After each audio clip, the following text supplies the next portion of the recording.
Was this episode a bit of a disappointment?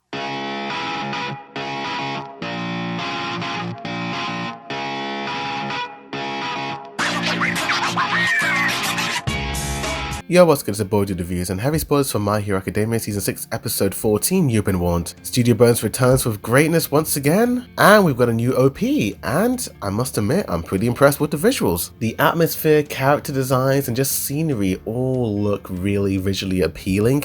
I just hope that this is the type of art we're going to get when the actual arc does begin. But it also got me thinking, did Studio Bones spoil a little bit too much from this arc? There are a lot of scenes and characters who appear in this opening that would have possibly been a bit more impactful if Studio Bones didn't reveal a lot in this opening. But regardless of whether they spoiled a lot of major scenes or not, we cannot deny the greatness that the animation was in this opening song. So much fluidity, so much super colourful moments. I feel like the high point of the episode was definitely the second half, where the police are trying to help the civilians as well as some of the UA students. And I love the shot of the police guard just sort of stopping and just looking at the destruction. The camera sort of zooms out, just showing the audience the true devastation that the villains caused. Before he orders his men to try and help civilians, he kind of hesitates at first, looking around. It almost looked like he felt defeated in this moment, seeing no way of hope in saving people who may or may not be dead or alive. Ochako, despite seeing all the destruction and chaos, still has the determination and willpower to help as many people as she possibly can. But not just her, Froppy and even Koda. Despite him being a side character, I do love the growth he's gone through, starting out as this shy, introverted character,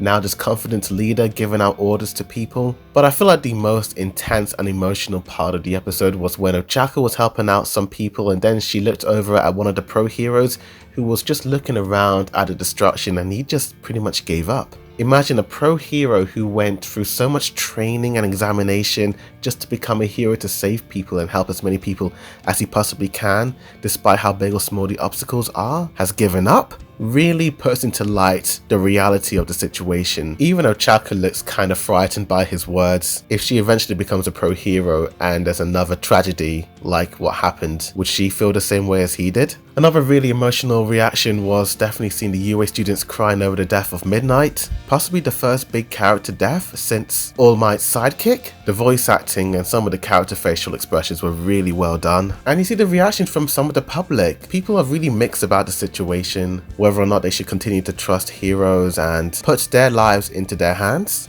I feel like despite the battle sort of ending in a draw between the heroes and the villains, I feel like the villains in a way won the battle by showing the public how imperfect these heroes are. So that was all the positives, but in terms of the negatives, I was not a fan of this yikes 15-minute recap that we got at the start of the episode. Mate, it killed the entire mood and pacing of the episode. Really odd to have a recap literally 2 weeks after the previous episode, but apart from that, it was a pretty good episode for the second half. I think I'll give it an 8 out of 10 and a B+. What did you think of the episode? Tell me. Like for more anime reactions, reviews, comparisons, breakdowns, rankings and more. Boarded review signing out.